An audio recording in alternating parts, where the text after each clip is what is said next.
Hi there, everybody. This is the Cafe Cast. I'm the second opinion, and just got back from vacation to discover that everybody was really happy that I was gone and in no hurry to join me for another Cafe Cast. But yeah, I had to strong arm these people to come here instead. So all right. Strong arm? I asked. Well, yeah, but it's more entertaining if I'm some kind of villain like that. You see how that works? Oh, okay, we'll go with that then. You strong-armed us all.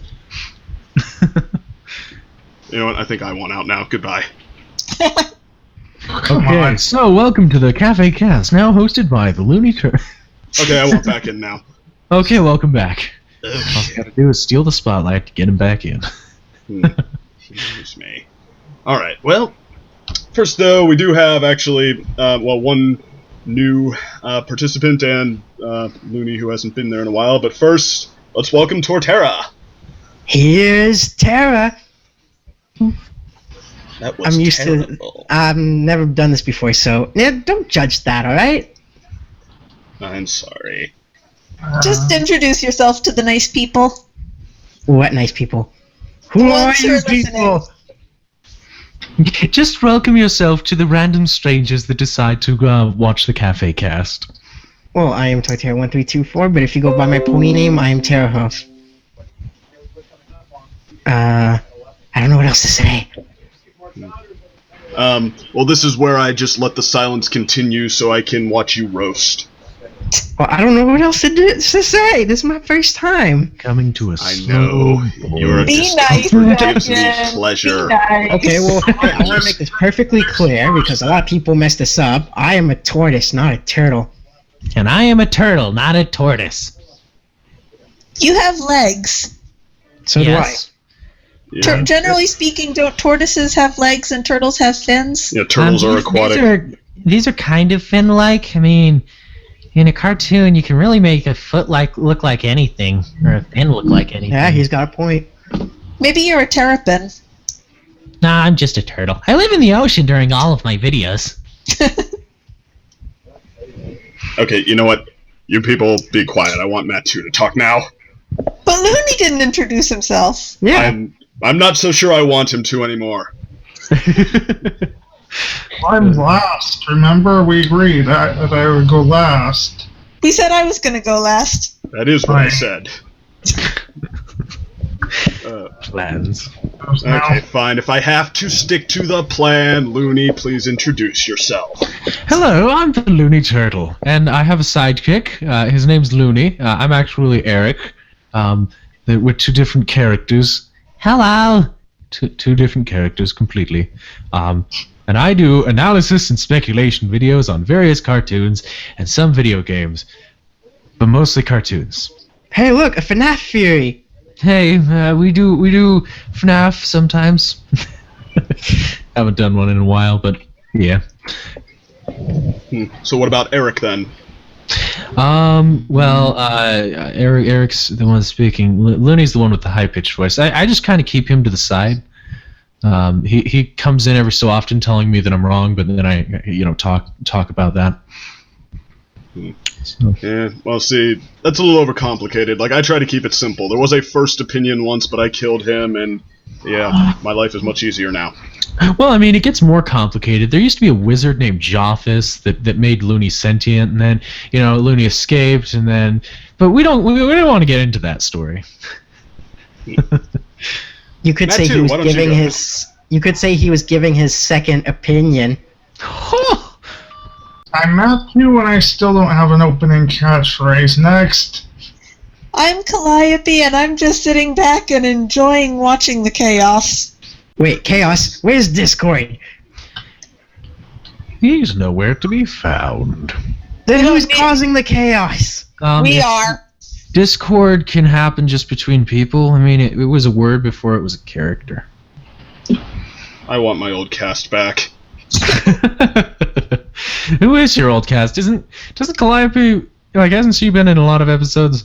Yeah, I think I have. So you only got like 3 new cast members. Yeah. Okay, Matt two's been here a Calliope's few fair times. enough, but I mean, I missed the days when Unova was here promoting himself, and Crimson was here saying mean and horrible things about me on a non-stop bit. I never want my old cast back. Let's talk about the episode. We turtles make it better. Yeah. Always better with turtles. Okay, Exactly. yeah. I think, yeah, okay, I'll become pro-turtle now. But in the meantime, first of all, let's just go around the table. The new episode seems to have made a pretty big impact one way or the other, so, for pretty much everybody, so, okay. Is there anyone here who didn't like it? I'm more indifferent than anything. It was alright. That was good. I thought it was fun.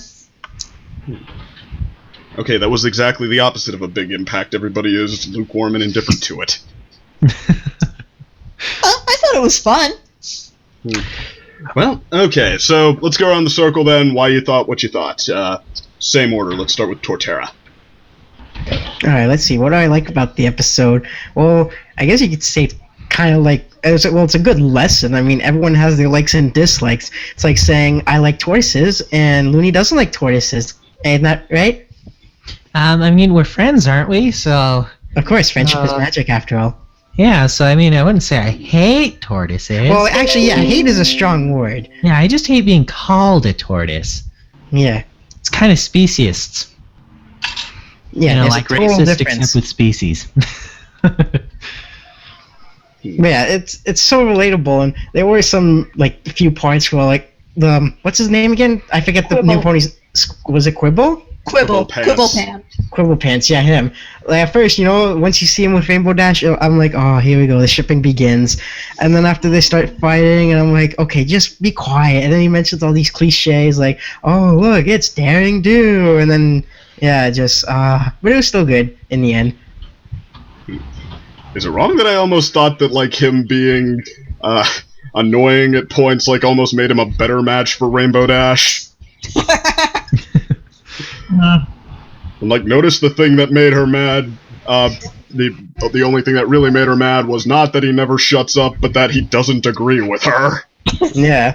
It's like, when he does agree with her, he can talk as much as he wants, just like, yeah, when Rainbow Dash isn't trying to beat him at... But that face, though, Rainbow makes... It's like, wait, you're friends with her? And Rainbow's like, yeah, that's right, I'm friends with her. Yeah, look at who's friends with me. And Daring Do was just like, okay, that's enough of that. Yeah, I don't know. Rainbow Dash, she she's probably too much of a fangirl to not annoy Daring Do a little bit. But actually, that's another thing. Like, Rainbow comes to Daring Do, and Daring Do's like, oh, it must be very important. But no, she just came because of a fan that doesn't think it's real. Like, really? Well, I mean, at least though Daring Do listened and... What Rebel Pants was going to her for. Oh yeah, to You complain, and went then to the convention to complain. Well, then again, too, if Rainbow didn't go to see Daring Do, then they wouldn't know about the key and the plot, you know? Mhm. And he did learn his lesson at the end, instead now he just wants Daring Do to read his fan fiction. But here's the thing, though. If he... Well, when Quibble talks about the new books, hasn't he read the book with Rainbow Dash in it?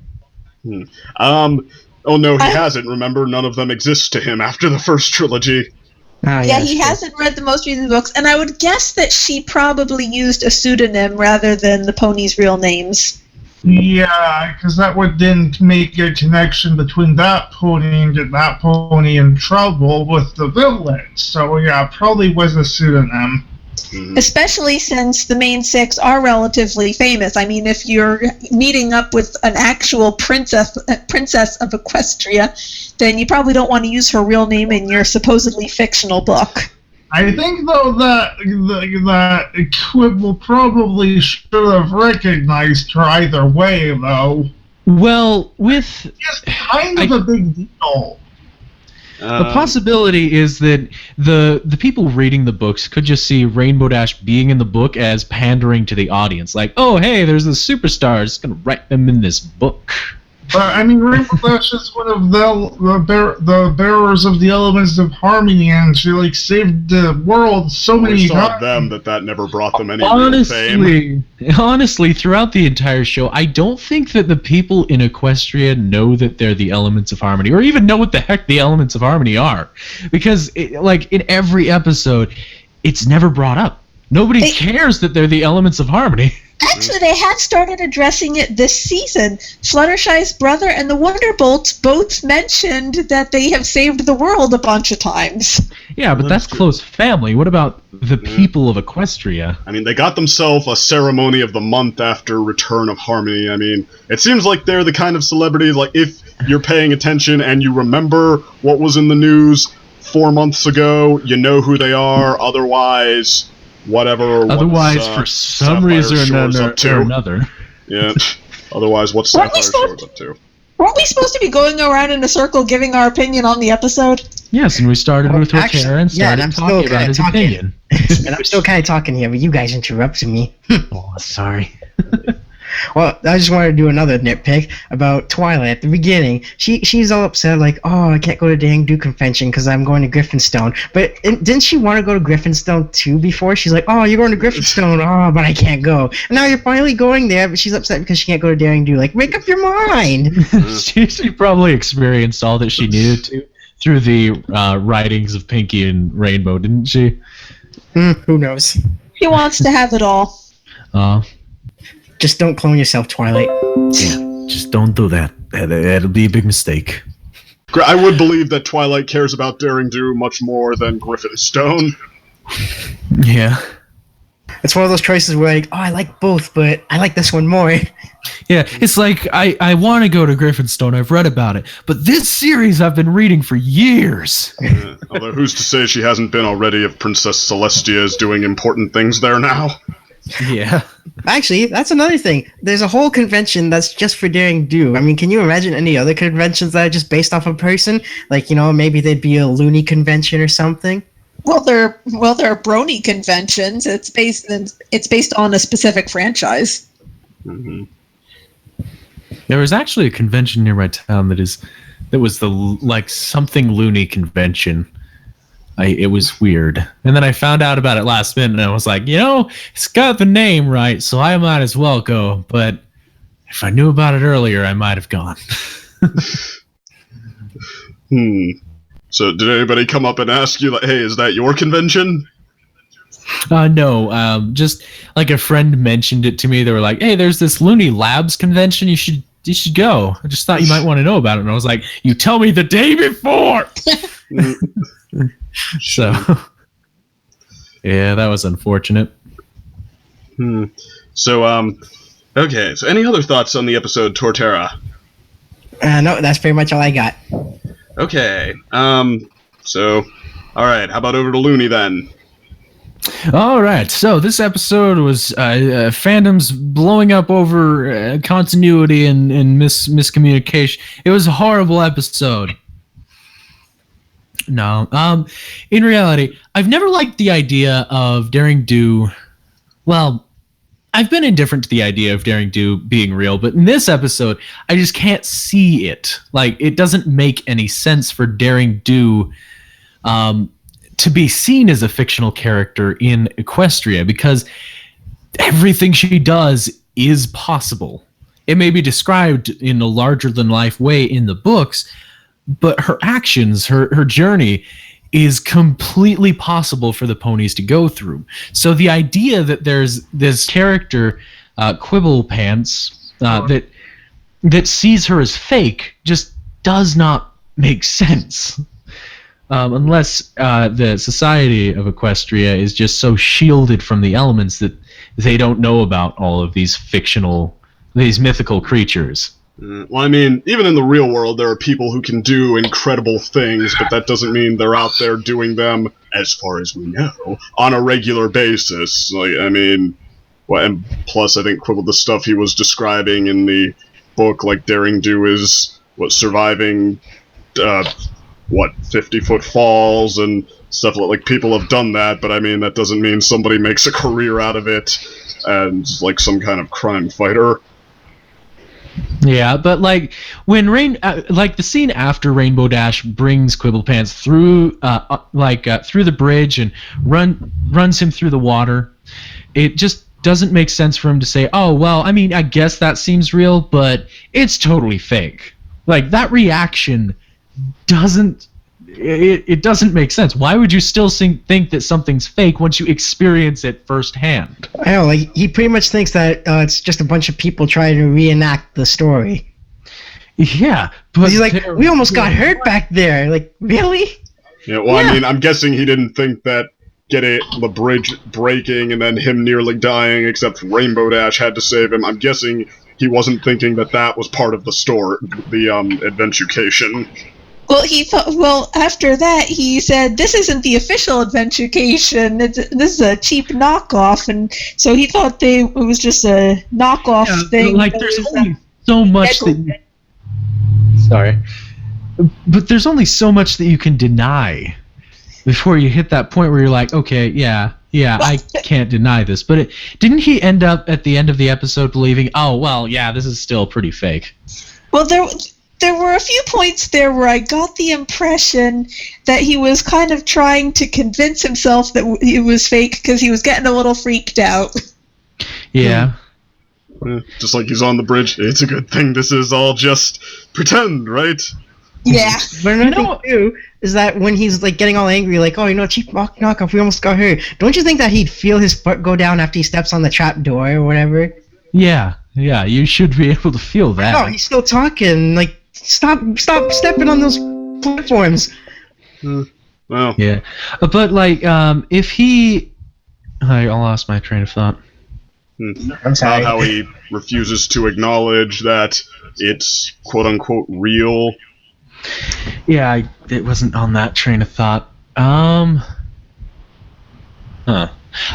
be right back. Ugh. Okay. I mean, I don't know. I guess what I'd say to that though is just like, I mean, well, have you ever had something in a movie, whatever, some kind of action scene where you're like, oh come on, what are the odds of that? And then like you get a ton of comments, whatever, like, no, it's totally possible because like, look at this, but I mean, it's like, okay. Yeah, but that's all CGI. We're all used to that. Mm-hmm. Yeah. Well, I mean, but like that still doesn't mean it comes across as, or it still comes across as convenient to you, as just like contrived. So actually, at this point, I'm gonna have to pop out. So. All right. Will you be back, or is this it? Well, we're going out to eat, so probably not. In that case, have a good night and have a good dinner. Yep. Have a good cafe cast. Thank you. All right, see you, Looney. Yep. See ya. Alright, it was a good cameo. Yeah, maybe he'll be back for another one. Yeah, but although we might be, we might get a couple other people joining.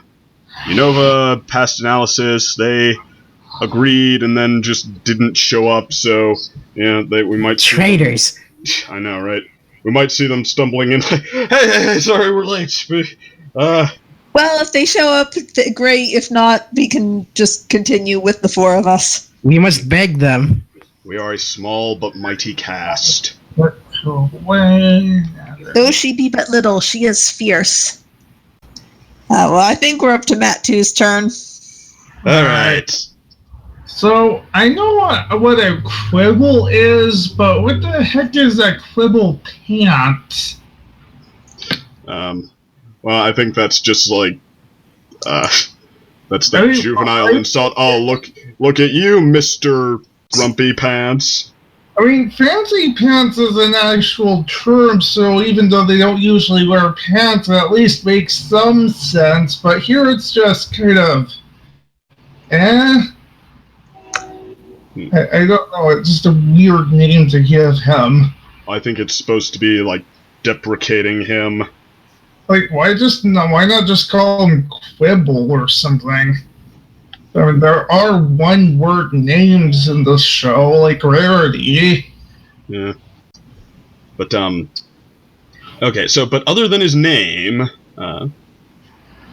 I mean, it was sort of an interesting thing how they once again used Daring Do for the parallels to the fandom.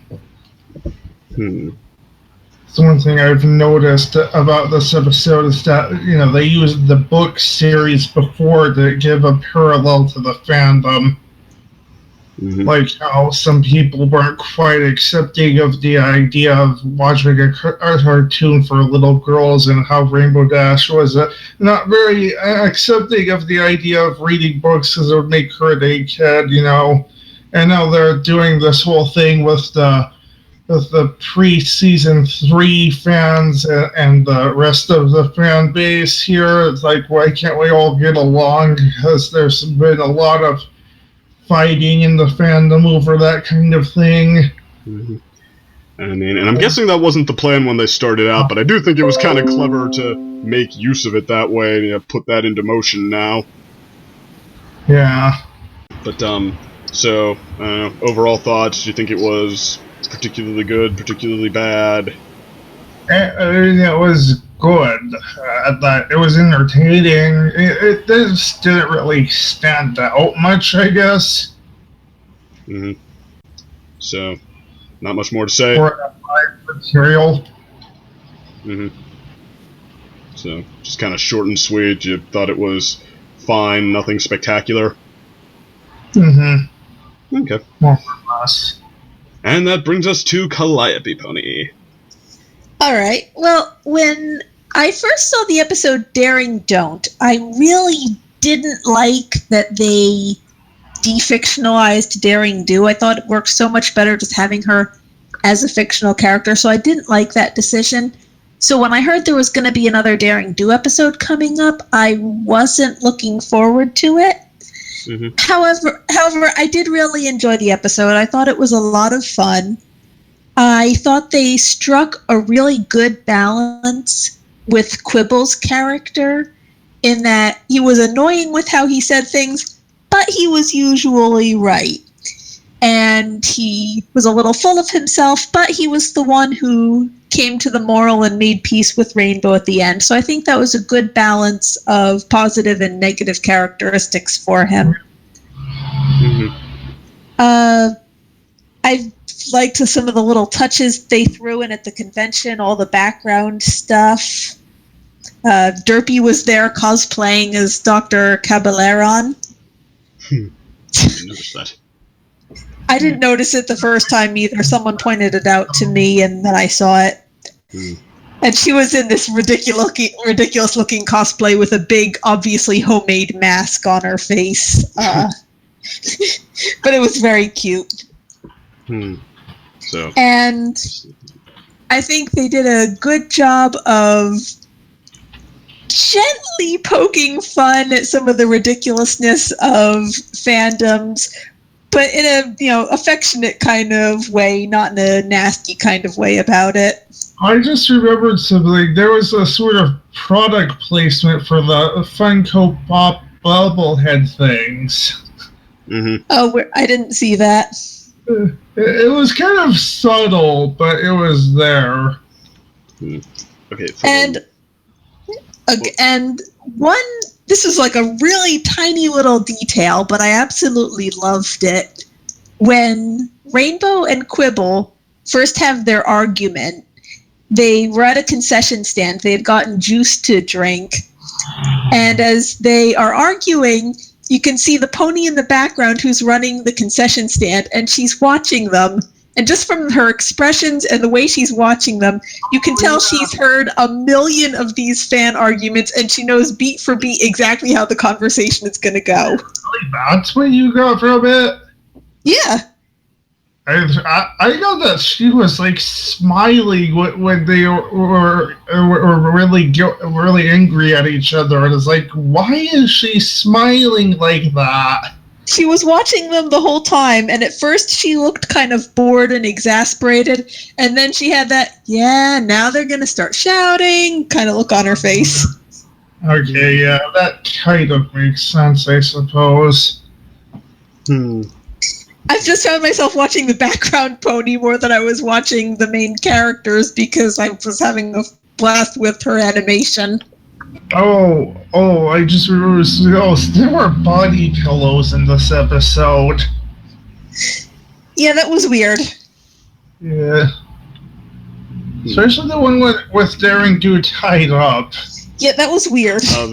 Well, I kind of like that. Rainbow Dash and Quibble both instantly agree that lame.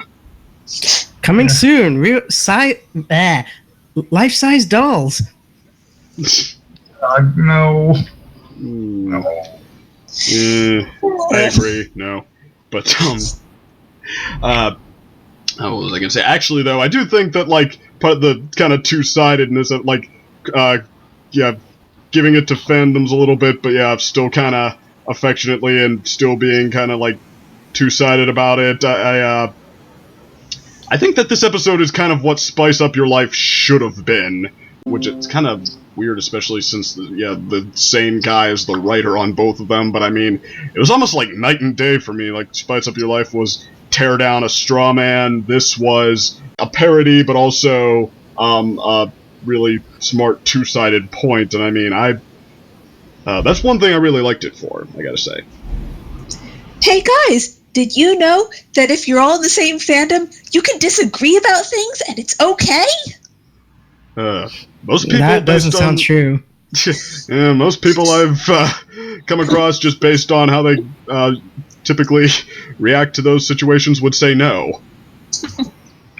What was the one moment I was really thinking of? Well, okay, I did kind of laugh out loud at Quibble correcting Daring Do on her own mission because he's that into puzzles. Not that one! This reminds me of a puzzle. Oh? How did I miss that? I've been wondering that since book 4. Okay, I mean, that's they did maybe take him a little too far, but I mean, what, okay, you're in the middle of a actual Daring Do adventure, and that's still what you care about? He has a point, let's be honest. Well, I mean, I would rather, they gave us everything than that they pulled back and, played a little too restrained, but I mean, I could see how he would cross the line of annoying some people. Yeah.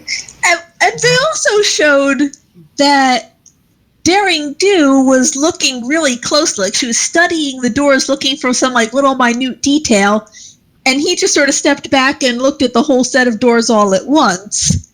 So it wasn't that he was smarter about figuring it out than she was. It was just that he was looking at it in a different way.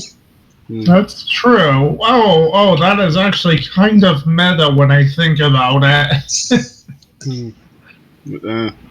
I mean, that's ironic then if they're letting the fans be the ones who are stepping back and looking at the big picture. But although actually, if that was the intention, that's a lot smarter than it seems actually, because it could have played the message of the episode, I think. Yeah. Well, I mean,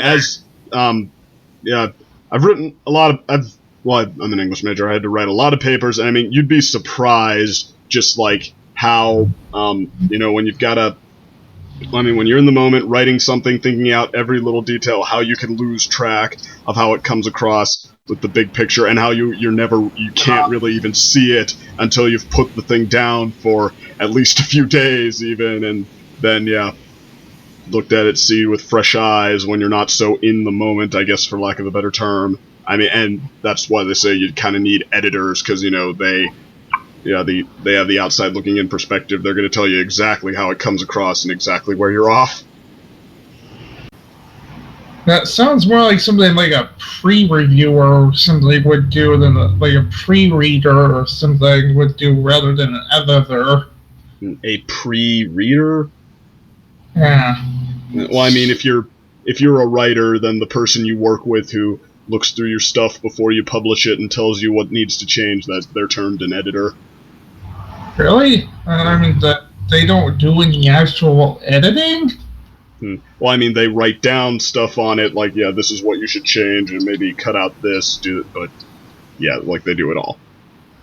An editor is basically a critic who the writer slash author, whoever, is in favor of, because they say this before it's published when it still doesn't count. And yet they're And they check comic books. and they check the writer's spelling and punctuation. Mm-hmm. Somehow they are terrible at writing comic books. But editors are terrible at comic books? At making their own comic books without a writer. You sure you don't mean the other way around? Writers making comic books without an editor? I've seen it off the fourth wall enough to know that go out on their own. They suck at making comic books. But Atop the Fourth Wall focuses on bad comic books. If the editor did a good job, he's probably not going to do it on the show. Well, I haven't heard of any others doing a good job on their own with comics, so I wouldn't know, honestly. Well, I mean, the ability to edit is not necessary. It happens often enough to be an issue that he brings up often. I mean, there are a lot of bad books out there, too, though, and, I mean, if you wanted to, look at all the movies ever made, all the movies you've ever seen reviewed on the internet are but a tiny, tiny fraction of them. So looking at this list of questions that Seconds sent out, it says, comparing it to similar episodes, where do you think this might lead? Would you like to be the host? No, I'm just tired of listening to you guys talking about editing. Everyone's a critic. Yeah, everyone is a Me, critic. So I guess I can't really complain there, but I'm going to sit here scowling about it from behind an avatar. Alright. Okay, so comparing it to similar episodes, where do you think this... Well, compare it to similar episodes, but also speculate on where you think it might lead. So, or one or the other, or both. And, Torterra, you're eternally first whether you like it or not. Go ahead. What was the question? Well, what episodes would you compare this one to? I'm joking. But I really don't see this going anywhere. I don't know where it's gonna lead, except it's Quibble again. Hey, Quibble, how's it going? You're in trouble again? I don't know. I don't see it going anywhere. Further Daring Do adventures? Yeah, probably. I mean, I don't know. Well, see if I could get something out of here, the Cabanier on... he was a pretty minor presence in his last appearance, and now they have him in here as the main villain. I mean... Maybe he will work together with Ali Zoldo. I said that wrong, didn't I? Ali Zoldo. Ali what? Ali Zoldo. Ali Zoldo? Well, so you think, okay, they had Aoi Zodal as the main villain, they had Cabanier as the main villain, and now, great piece of innovation, they're going to have them both together. Or maybe there's going to be a new Daring Do villain that we'll never know of. Maybe. Although, I will admit, putting them... The new villain will be their boss. No, the next villain will be aliens who left crystal skulls hidden in Equestria. Wow. I'm pretty sure Derek has already had that adventure. Or they do a crossover and the aliens come down from Alien vs. Predator. So yeah, the prudent ways of escalation: put two villains together when they weren't enough on their own, have the next one be their boss, just go straight to aliens. Also zombies. Can't go wrong with putting the zombies in the story, right? Well, zombies are a nice alternate route, but I'm talking about the ways of escalating things when the writers realize that they don't have any more interesting ideas. Yeah, that's exactly what the zombies are for. Or exciting ideas. I don't know, you think zombies are a step up from, evil global warming I'm just saying that when they run out of ideas, zombies are going to be involved somehow. Such as Call of Duty, that had zombies when they ran out of ideas.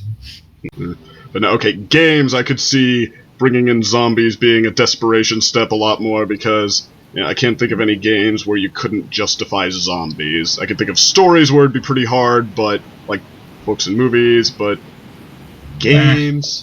Maybe there will be a Daring Do episode about zombie ponies. Outer space. That's what they're going to go with. You mean as in aliens? No, as in Daring Do in space. How many? Yeah, well, that worked. It worked for Jason. It worked for the Leprechaun. Exactly. Worked for the Power Rangers. Worked is maybe a strong. It actually did work for Power Rangers. That people. Yeah, Power Rangers in space. Yeah, people generally consider that to be like one of, if not the best series of Power Rangers. But it's hard competition with RPM, let me tell you. And now we're talking about Power Rangers. Go, go, Power Rangers! You know, I would ask something, but this would totally change the topic of things. Will it still be pony related in any way, shape, or form? No, my question would be about Power Rangers. Moving on! Let's move on. What were you going to ask out of curiosity? Yo, I'm so sorry. Hey, Hi, it's past Pat. analysis. Hello. Hi. Hello, How's Pat. it going? How's it going? Good, how are you? Good, good. Had a power outage just a second ago, but otherwise I'm good. You could say he was stuck in the past. So I missed an hour. I'm sorry. What all have you done? I'm sure a lot. We talked about the differences between tortoises and turtles. Mm. And we were Have talking you- about Power Rangers, and then you came in. Wait. So you haven't done the episode then? Yes, Well, we've done a little bit of it. We We all went went around through our and basic gave our- thoughts, so... we went around and gave our opinions, and in theory now we're supposed to be comparing it to similar episodes and talking about where it might go, but we haven't actually done much of that yet. No. Oh, okay. Well, have you heard any rumors on what I think of it? No. I've No. heard a couple, but, alright, lay it on us. I would actually give it a 10 out of 10. This was an amazing episode. Like, very much... I mean, it wasn't perfect, but it was pretty damn good. If not a 10 out of 10, a 9 out of 10, it was very... Like, this is the kind of episode I like to see. I want to see more episodes like this. Score one for my team. What did they do here that they usually don't do? Well, in short, they got to a conflict and they stayed there. And they simply explored it. It was more grounded than any other plot that we have had in Season 6 thus far.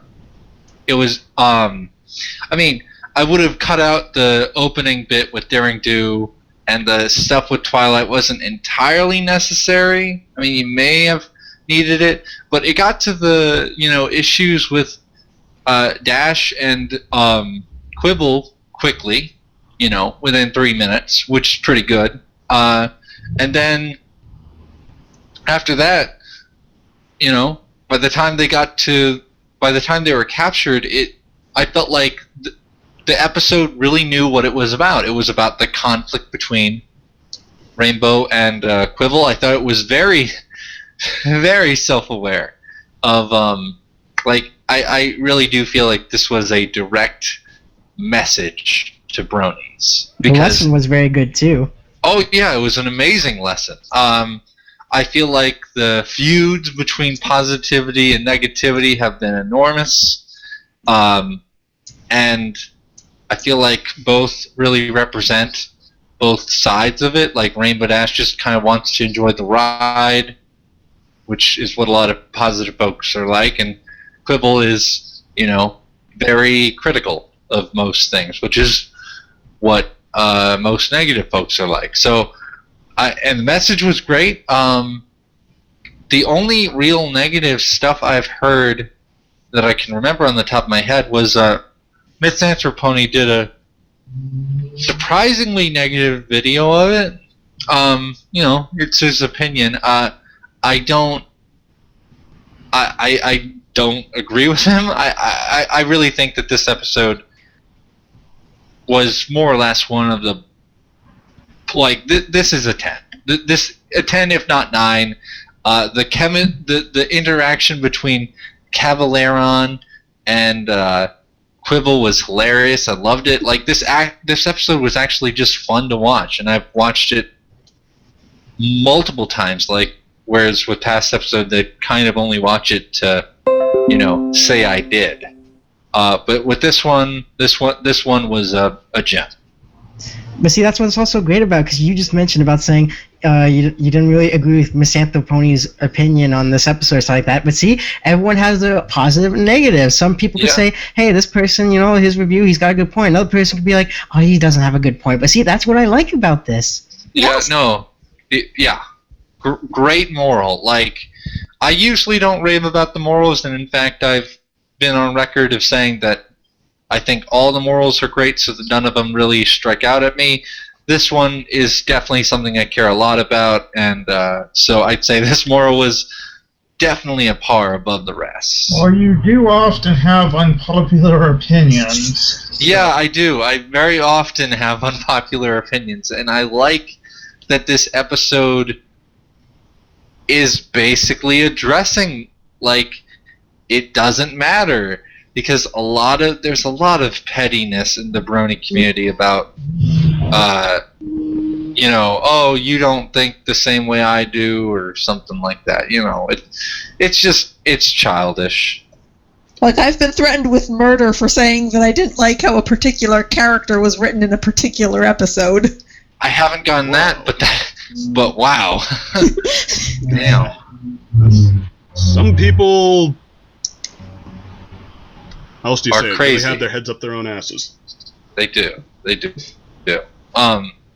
One episode that this really reminds me a lot of is one of the episodes that really got me into the show, Look Before You Sleep. I can see that. Sleepover with Applejack and Rarity? Yes, two very different opposing opinions. Yep, opposing opinion. A conflict between two opposing viewpoints, and in the end, with that episode, it was like, just because we're different, we can still be friends. With this one, it was just because we have different views on a thing, we can still be friends. And also, kind of, on another note, just kind of saying it's okay if people have opposing viewpoints. That's normal. We shouldn't try to do anything about that. And different people can like the same series for different reasons. Exactly. Actually, one thing, Look Before You Sleep, I guess one comparison I'll make there I really liked is how neither one felt the need to, like, force the moral equivalency, and kind of instead let how, both sides have their benefits just come up sort of naturally. Like in Look Before You Sleep, you could probably say that Applejack was, well, if not more in the right, maybe more the quote-unquote, more the protagonist of that episode at least, because, I mean, she is the one who steps it up at the end and, like, reaches out to Rarity and gets them to reconnect, but, I mean, that still doesn't change that, I mean, that, like, they both think in sort of different ways, and, I mean, that the right thing to do was to take the time to, I guess, understand what's important to Rarity and, work with her on her terms a little bit. And Past, I do agree with you. I think it was a really good episode, and I really enjoyed it. But since you brought up the very beginning scene, I have to say, I started off this episode with, why are you walking across the bridge? You can fly. It's troubling underneath you. Fly. My only guess, and again, this is just like very speculative, maybe is because Daring Do literally has her wings tied up so much she normally doesn't use them. And then Peter Pan came in through the door and began singing, "You can fly, you can fly, you can fly." I actually went back and checked to make sure there weren't any bandages or anything on her wings to explain it away, but there was nothing. Nothing. Maybe her wing was hurt. I really just think it's a sense of it's become a habit. It's become a habit to not use her wings, and that's probably the best explanation I can give for it. Or maybe she just likes the danger and adventure, so she doesn't use her wings. Okay, well, I guess you could make the argument that, I mean, okay, she was back up on the bridge, like, it crumbled a little, and then she stepped over it, that, okay, she didn't realize it was continuing to crumble until it was a second too late, so like she just got her footing and then took off flying. But speaking Yeah. more generally, in those old Indiana Jones-style temples, how many booby traps are set off by either stepping on something or tripping over something? She could bypass most of the security system by flying. Well, not only that, this was pointed out to me by Muliminous, I think it was, that Twilight is reading this in the book, and in the book, Daring Do gets the key that was used later in the episode. Yep. So she must have had that key for an insanely long time for a book to be published and that was in the middle of the book. Unless it's one of those to be continued books. But still, that still means that she had that medallion thing long enough that she was able to publish a book without getting rid of it. Well, she had the amulet, but she was searching for the temple where she could use the amulet, so it may have taken her that much time to research and find where the temple might be. Maybe. And Maybe she found the key after she flew off and wrote the book with Rainbow Dash in it. I just had a thought. What if these temples were specifically designed to because there are flying creatures, not just Pegasi, in Equestria. Maybe it was specifically designed so that it would set off more booby traps if someone flew in them. That's true. Maybe. The other question I wonder about with the temples is why they have Aztec-style temples in the pony equivalent of Canada. Where apparently there's just a whole ring of Aztec-style temples with Daring Do adventures, like every single one of them. Look at every single one of them. They're all Aztec-ish. Legends of the Hidden Temple. In Daring Don't, in the first episode that had Daring Do introduced as a real character, when they're going off, it does that Indiana Jones thing where it shows the red line on the map, so you can see exactly where they're going. And on the map, they go to Van Hoover. Basically, yeah. Far, far north west. I blame Legends of the Hidden Temple. I mean, it's a different world. I don't really think it's that big, but so it's just like a questionable thing there. Honestly, the only flaw I'd say this episode really has is that it could have gotten rid of the early stuff, but again, it started so the conflict got into the conflict early, so. I mean, yeah, I would have liked them to get to it quicker, but what can you do? I mind a little time to build character myself. It's 3 minutes. It's not the end of the world. I've seen episodes that are far worse than that. I mean, I'm trying to think, my go-to example for an episode... Well, actually, my recent go-to example for an episode dragging would probably be Applejack's Day Off. Yeah, that episode, I don't like that episode. It's actually my least favorite. And on that note, I'll be right back because I have a pizza. BRB. Seems to be a come-and-go sort of a podcast. Yes, it's very interesting. Pizza. Can't argue with pizza. Well, here's one. Since a lot of people kind of aren't so quick to warm up to the idea of Daring Do being real, I want to see if anybody feels like going the other way for a moment, because I take it. Does anybody at all like the how it makes use of the fact that Indiana Jones himself kind of lives the double life that he goes on these adventures and then he comes back and he's a professor and he writes about all of his adventures. I mean, same thing, he actually writes books about his adventures. I don't know. See, I like subversion myself. It's not really subverted. It's just a straightforward Indiana Jones reference. Well, but after they'd already introduced Daring Do as, I guess, an Indiana Jones type pony, the next episode they decided to make use of the fact that, okay, if this was actually Indiana Jones, yeah, he would be. If they were actually reading an Indiana Jones book, then he would be real. I guess I like the idea that even in this world of magic and unicorns and dragons and princesses who control the sun, they still have fiction novels about going on cool adventures to far-off places.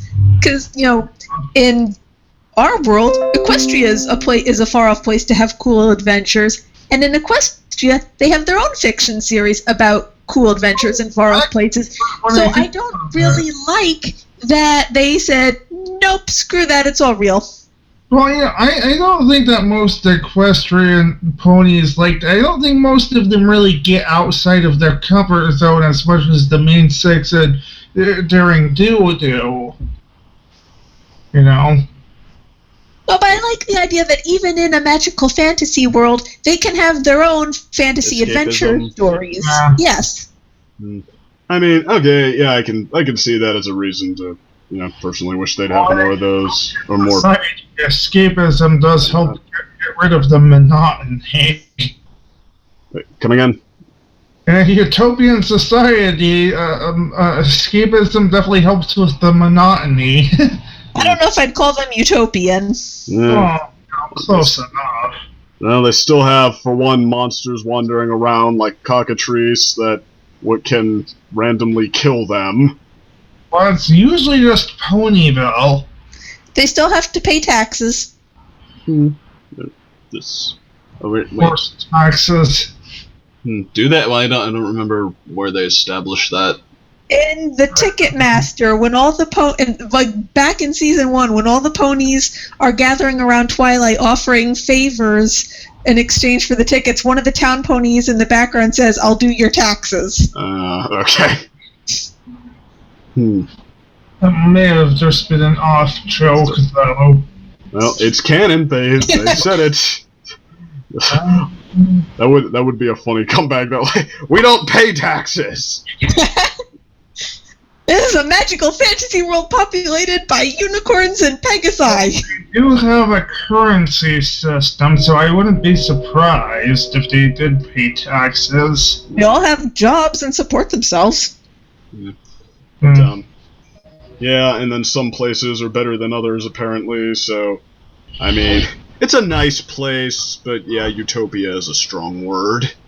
Okay, maybe not utopia, but, nigh utopian, I should say. Well, I'm sure we could debate that for a while, but we left off, okay, where we thought this might lead, and it doesn't look like anybody has any answers there besides the next Daring Do adventure, maybe bringing back Quibble Pants. Well, I was going to say, we were talking about comparing it to other episodes. Obviously, you can compare it to Daring Don't, and I could also compare it a little bit to Party Pooped, because in both the Yaks and Quibble Pants, you have characters who are annoying for being overly critical, and you could read in some subtle commentary on fandoms and critics.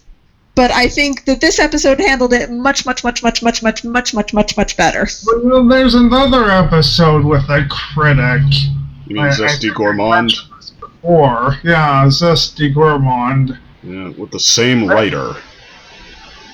It is so... They just handled Zesty kind of weakly, honestly. I mean, especially when so many people compare her to Anton Ego, but Zesty was considerably more unreasonable. Zesty was a very weak character. I didn't care for her. I'll second that. Zesty Gourmand from... Second opinion seconds my opinion. Trademark. It's more like third, because I'm the one who brought up how weak she was. It's picky. But that doesn't make the pun work, now does it? Is this? I said I seconded her. I didn't say I seconded you. What show is this? Well, no, this is still My Little Spice Up Pony. Your Life. Oh. We're talking about critics and analogs for the fandom. Never heard of this Zesty. What's he like? I've never seen his stuff. Anton saw Ego Spice Up Your Pony Life, from didn't Spice Up Your Life. She's not really Anton Ego, though. Oh, I see. Oh. And she's Yeah. not Anton Ego, Magic, I know, but yeah, that's the best way I could try to get him to remember there. Yeah, But actually, she was an incredibly forgettable character now that I think about it, because She was.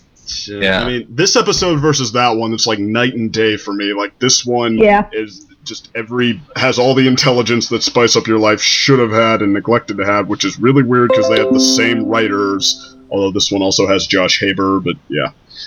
That one, I think, tried to tell a grander story. I mean, it wasn't just a character conflict episode. It was a marketing for a restaurant episode.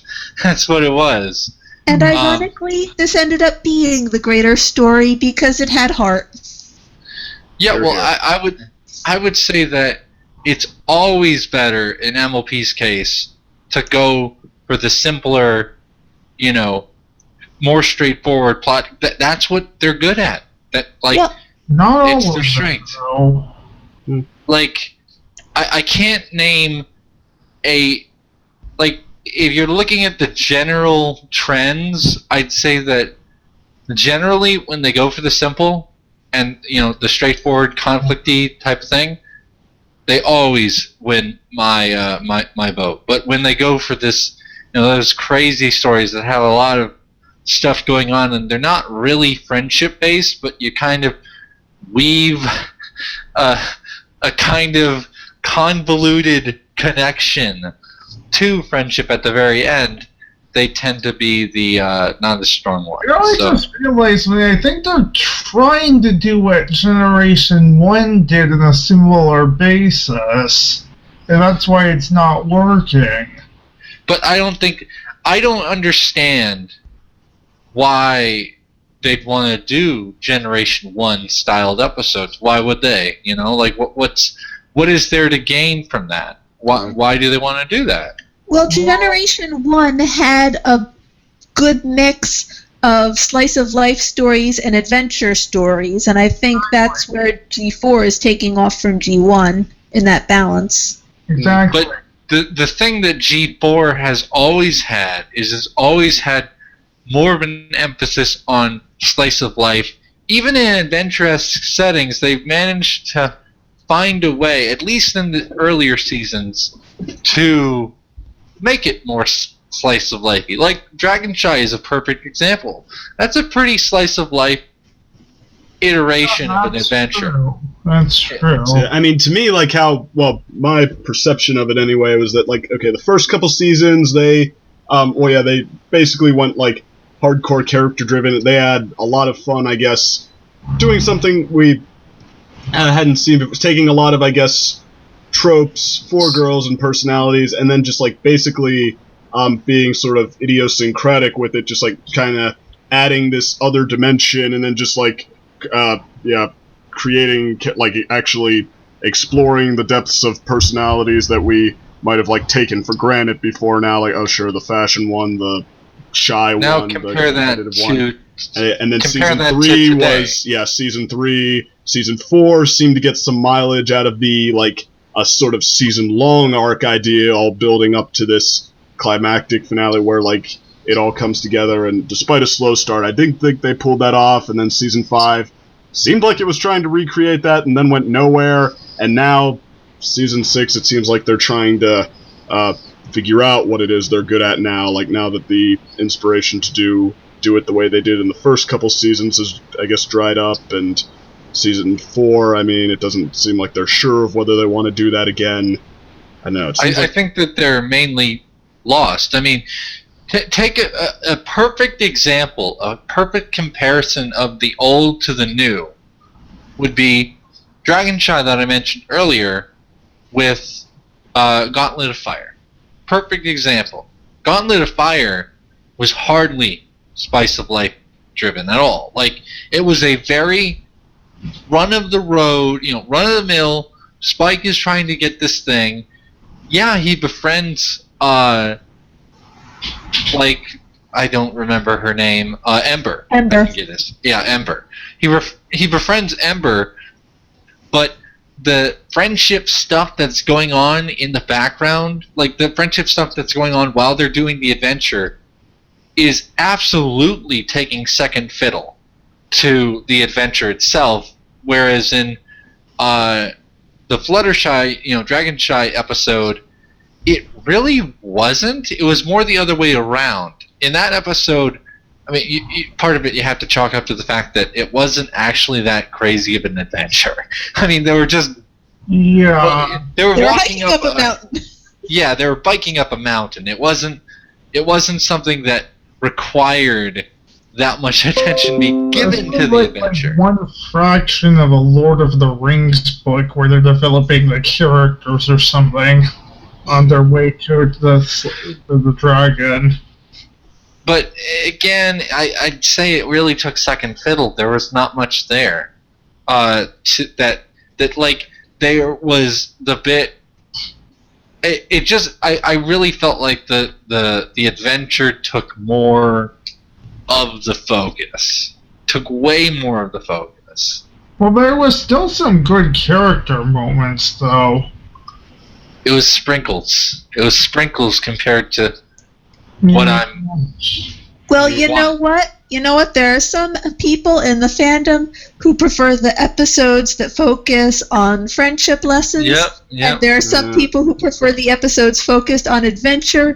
And the staff can mix it up so everyone gets some of what they like, and it's okay that we don't all agree. Yep, and that's what this episode was. That's the exact message. Yeah. No, but you got it, Matthew. I'm just saying that, if you wanted my opinion, then yeah, I would say that the older ones were better in being slice of lifey. I mean, yeah, I guess I would kind of argue but as far as what they're better at, I would argue it was the earlier stuff. I would agree with you with that. Maybe I'm really not I'm not predicting this is going to be the case, but Season 6 might turn out the same way Season 5 did for me, where the first half utterly was terrible in my opinion, and the second half was very refreshing. So maybe they'll do that. I mean, I'd hope they do that, but I don't think they will. I think that I really do think next week, this coming Saturday, we are not going to get the same treat we got here. There. This is the next episode anyway. No idea. No, I don't look at the previews if I can avoid it. So as you can tell, Past is known for his optimism. Yes. Although, yes. I gotta say, avoiding looking at the promos leads to some interesting things. Like, I did not watch any of the promos or animatics released for the main attraction, and then when I saw that episode, all the comment section was like, well, I guess she's not Applejack's mother, and it's like, wait, where did that come from? But I didn't even hear that even after I saw the episode. Applejack, they thought that Lena Hall was going to be Applejack's mother. Apparently there was an animatic released of the final musical number where she's singing on stage and it shows Applejack smiling and crying, and apparently a bunch of people guessed that it was going to be Applejack's mother who was singing. That would have been... I'm glad they didn't go that route, actually. Oh my! Yeah. That would have been weird. But yes, I avoid the promos and spoilers as much as I possibly can, although that's not always 100%.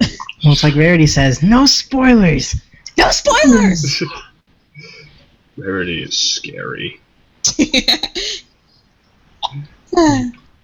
But, so, okay, I guess everyone else seemed to pretty much give their thoughts on this, and correct me when I'm wrong after we're done here. But, so, Past, I think you're the only one left then to answer. Where do you think this episode might lead? Do you think anything will come of it in later episodes? Oh, probably not. I mean, we might get a Daring Do episode later in the future, and there might be a little bit there, but in most cases I don't predict that we'll get much of a extension to the episode. So, Because that rarely does happen. I mean, it's only happened with so many episodes. So, Moving on to the next question. But hold on, before we move on to the next question, I must be going now because I have to wake up early tomorrow. Well, thanks for dropping Got it. by. I was glad to be here. It was nice talking with you. Nice talking to you too. Goodbye.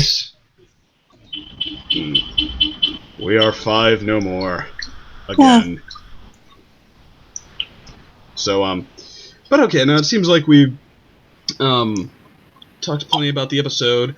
Are there any brony analysts you've heard from who you really agree with or disagree with? I think Pass brought up Misanthrope Pony, but, I don't think I've looked at many reviews for this episode yet.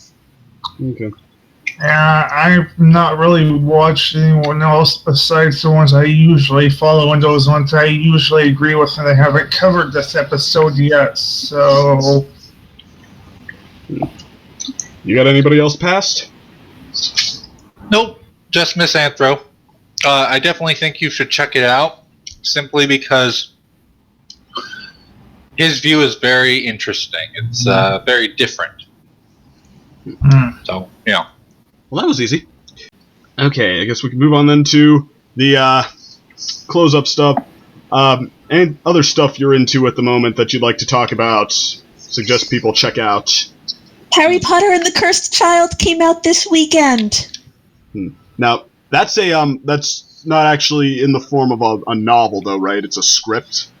That's right. It's a book form, but it's the script. So I actually already read the whole thing because script reads really quickly. It's not written as prose, although I kind of like J.K. Rowling's prose better than I like the script writing. Mm-hmm. But I was at a midnight release party and it was lots of fun because I haven't been to a good midnight release since Deathly Hallows. Nice. Any fun stories there? Oh, it was lots of fun. I drank butterbeer and participated in trivia contests. And there were lots of people dressed up and selling things and talking Harry Potter, and it was lots of fun. Sounds like a convention. Well, I mean, I'm sure it was, like, not quite that.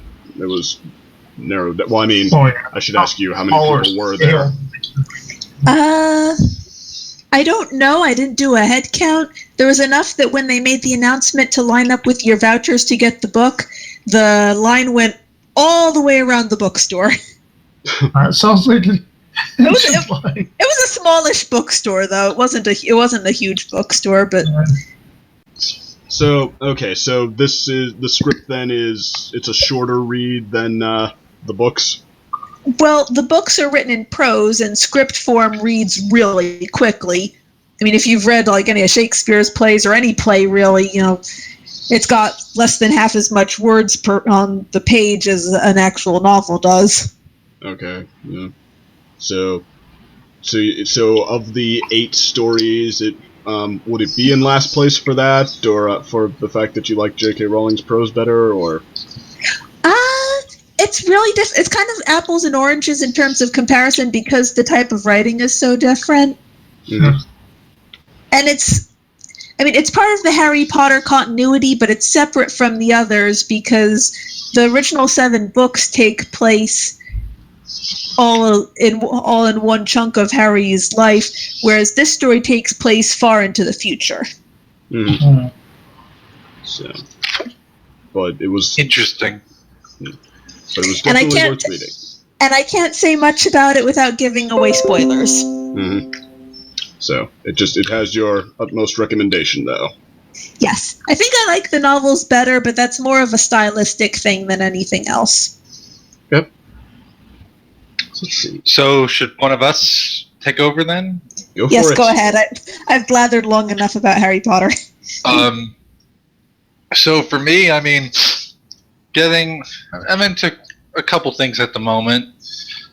Mostly Pokemon.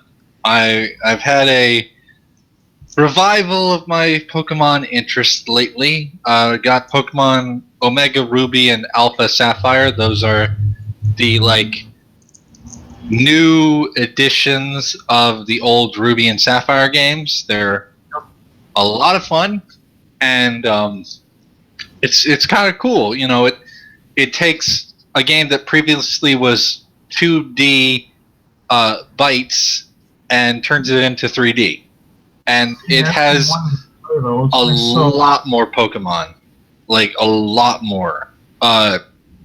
After a certain level, I've done a bunch of like just looking up like what Pokemon they have in there, and it's enormous. They have Pokemon from every generation.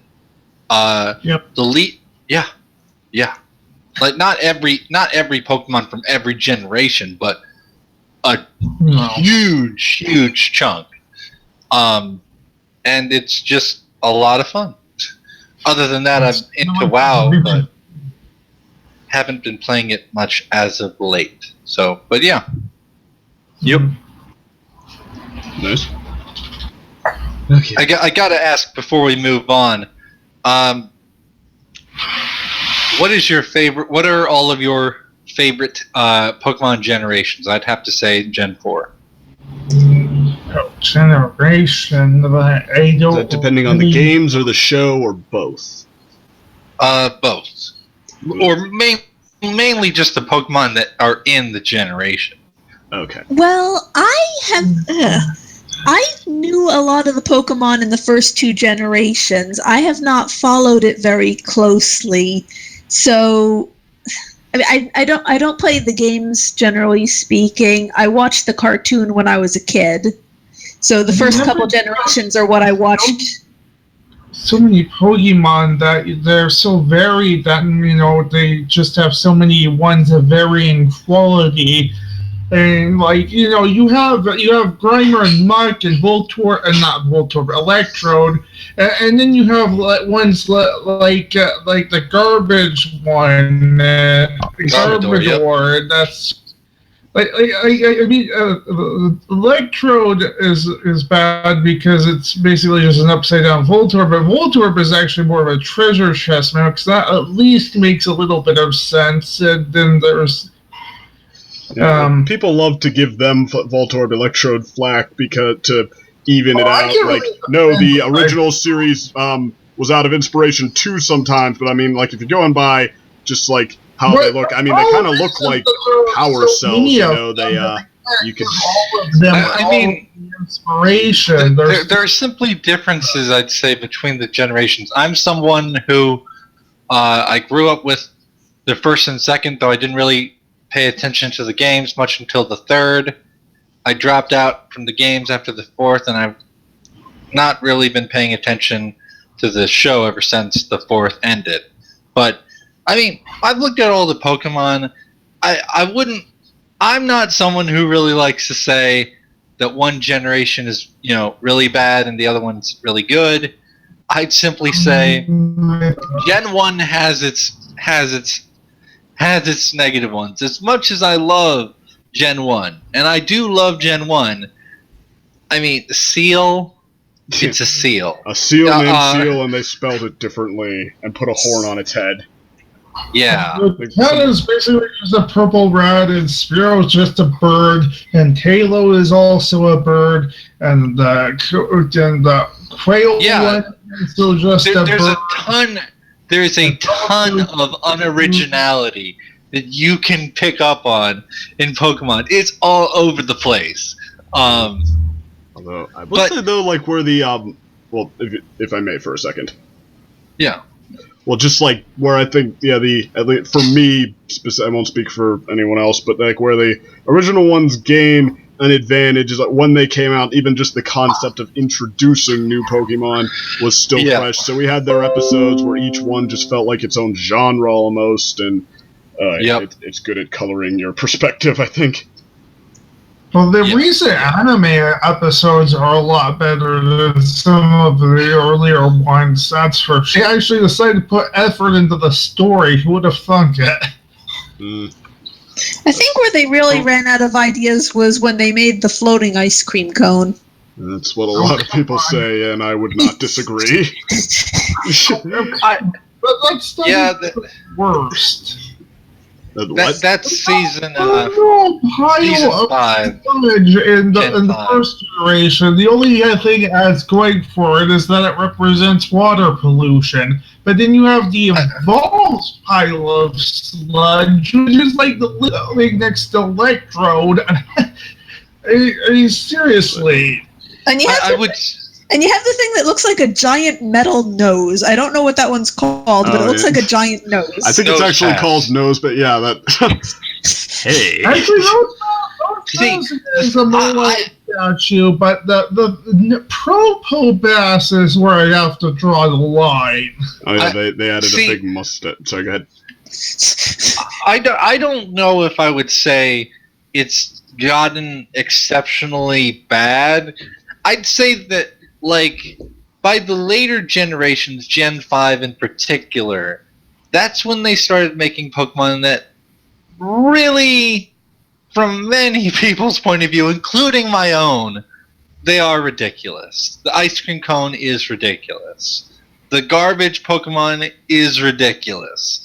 They're really more ridiculous than a living Pokeball, though. Well, keep in mind though, like we kind of need like basic, simple ones so we can get more complex from there. And you could argue that's where the first generation also had the advantage. But I mean, part of why Voltorb and Electroid don't get as much of a heavy hand is because people look at them and think, oh, well, it's like a Pokeball. You know, Voltorb looks like a Pokeball. What about Weezing? I mean, I get What about what is that? tonight because driving a motorcycle in the house. Yeah. That too. Whatever you were saying, it was cut off because of a motorcycle. So sorry. The whole thing with Weezing, though, I mean, I get that it represents air pollution, and maybe it's supposed to representing the dangers of air pollution when the balls, but it's just ridiculous. I can defend because that's at least, it's magnets, so, but with the Weezing, it doesn't really make any sense. not a lot of them make sense. They're like. Well, I think Weezing at least personally, looks a little I love cooler. Weezing. He looks like that sticker with the big X and the frowny face sort of thing. I mean, Yeah. That's coughing. That's coughing. I'm talking about Weezing. well, he looks But like no, the next step personally- of that. Personally, I like Weezing, but that's the whole thing. When you're looking at the later generations, one of the things that I really think turned a lot of people off who were into the earlier ones is that things have gotten more complicated in the designs. The early Gen 1 designs were, for the most part, simple. I mean, Voltorb is simple. Weezing is pretty simple. But Garbodor does not look like a simple Pokemon. Neither does the ice cream Pokemon. I mean, I will say that sometimes concept doesn't even have to be what kills you, just like sometimes the design can make or break exactly. something. It's kind of simple, but its evolution's not so simple. So And also, like, they started doing more inanimate objects, I guess you could say, in the later generations. Yeah, I don't like the inanimate object designs, but those did exist in Gen 1 too. Well, They let her did, finish, they did. let her They- finish. Just like, I mean, I'm sorry, like everybody's been talking at once so much, but I mean, was that it, or? Who are you talking to? You. Oh, me? Mhm. Oh, no, I was just going to say, I mean, I don't like the inanimate object designs. I think, they're essentially the equivalent of animals or some other type of living being, so I think they should look like it. But even Gen 1 had them, like, Yep. what's it called? Magnemite, or is that Yep. the name? Yeah. That's true, yeah. Yep, Looks like Magnemite. An eyeball with a magnet on it. Which, although electric what? Pokemon, I mean, yeah. How many things? One line of inanimate object Pokemon that most people don't know is a line of inanimate object Pokemon is Whimsmar's line. Whimsmur. Whimsmur? Whimsmur isn't... He's just this weird... Like, he's a normal Pokemon from Gen 3. He's that one that evolves into Loudred? No, Exploud. Okay, yeah. Loudred That's an inanimate object. But I don't know... Like Loudred is a speaker or something. But it still actually looks like an animal. It's not like it does. It does. No, but it's actually based on a speaker. Yes, No, but see, it's based on a speaker, but it still looks like an actual animal with a speaker-like quality. It's not like the living chandelier. yeah. I mean, personally, I don't mind the inanimate objects that much, but in the earlier seasons, they had though is that it's a cultural thing. They're a subset of yokai. yokai, like Yes, there. I can't remember the exact name, but there are inanimate object yokai, which are a subset of the meta category of yokai. Like the chandelier is this will-o-wisp yokai or something. But I still do think that there's a good argument to be made that Wismer looks like an animal. Yeah, I know. I'm just saying that most people don't realize, I'm sure, that it's supposed to be inanimate objects. Yeah. So But we The all concept of the thing and what it looks like definitely Well, can. We all have our own opinions, and it's okay to disagree.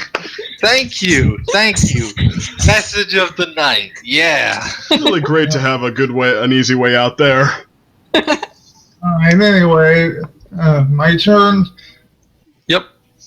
Go for Alright, it. so I've been working on a Star Trek First Contact review, and I've been playing a temporal agent on Star Trek Online recently. Because I got back into Star Trek Online because I was going to do some footage for it, and I found out that there was this limited event where you could create a new character with a brand new storyline or something. That it's not really brand new, only the tutorial's brand new. The rest of it's like a variation on the existing storyline. They did something similar for the Delta Quadrant characters. Apparently you can't make those anymore, though. Because it was a limited time thing or something. You know, the Delta Quadrant from Voyager. I actually have the Voyager ship. I had one of them once. Because it was a science vessel and I was leveling up a science character.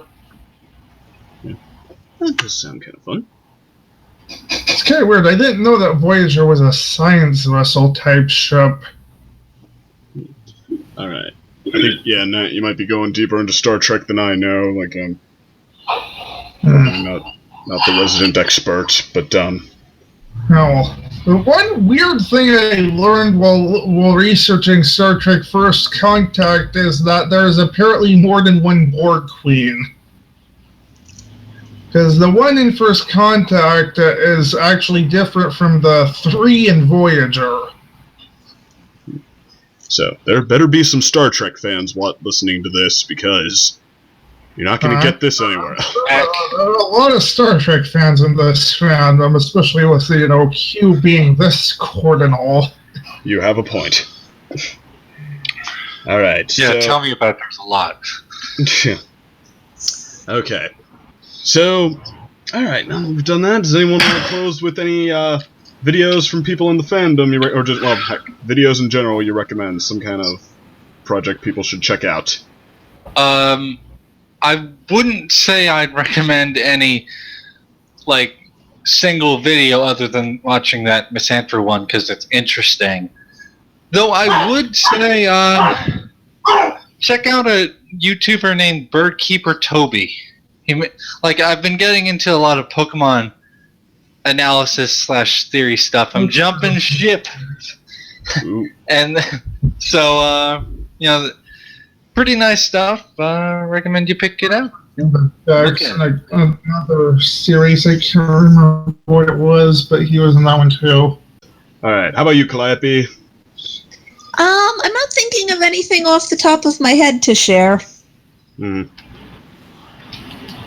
Well, I'll put something out there then. I don't know if, a lot of people have probably seen this already, but since we're talking Pokemon, College Humor just did a new Pokerap with, the new Pokemon seem to be coming out every day, so I don't know if they had all of them, but they had 700 some, so, yeah. Holy shit! I think they did all of them. Each part. Wow. And yeah, Like, and they- Okay. Oh, didn't even try for the intermission parts. They weren't even trying. well, oh, actually, They're not exactly the highest form of humor, anyway. well, it's not the most original gag, but okay, for those of you who haven't seen it, it's what it would take to force a guy to rap all those Pokemon names, because it goes on for like 9 minutes. The only thing on College Humor I particularly liked was that Bowser's Kingdom series, honestly. okay, actually, come to think of it, since we're talking ponies and Pokemon, there is a story on FimFiction I've been following. I think it's called Twilight Sparkle Has a Pokemon Journey, and it's about the main Oh. six as Pokemon trainers, and it's fun. Oh, sounds nice. I don't Funny. remember who the author is, but I think it's called Twilight Sparkle Has a Pokemon Journey. Well, I can see that. I'd say that. Go ahead. Oh, I just want to say that other thing that you mentioned, though, both that and the College Humor thing. That's the first time I heard of it. I look forward to that stuff. I like College Humor, so Nice. But yeah. So, okay, speaking of fan fiction, I think I might be, well, I just got done recording my Q&A special, and I think I just wrote a lot of verbal fan fiction there, because I had a lot of questions asking me to come up with plots, and